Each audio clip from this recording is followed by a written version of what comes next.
Dnes si povieme, čo jesť a čomu sa vyhnúť počas pôstu. Počas pôstu by sme sa mali vyhnúť sladkým jedlám, čokoládovým jedlám a nahradiť ich napríklad mrkvou, jablčkom alebo banánom. Takisto by sme sa mali zdržiavať mäsitých pokrmov, pretože mäso je ťažšie straviteľné a preto nám odoberá energiu, ktorú teraz na jar akože veľmi potrebujeme pre naše telo, pre aj vlastne vyčistenie a správnu akože funkciu črevného a tráviaceho ústrojenstva. A vlastne na raňajky, na večeru akože niečo ľahké, tiež by malo obsahovať veľa vajíčiek, veľa syru a zeleninu.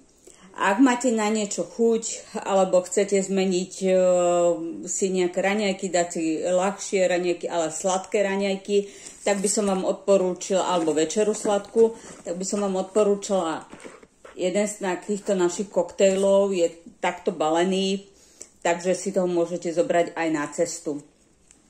Obsahuje všetky stopové prvky, vlákninu a všetko dôležité pre náš organizmus, ktorý potrebujeme.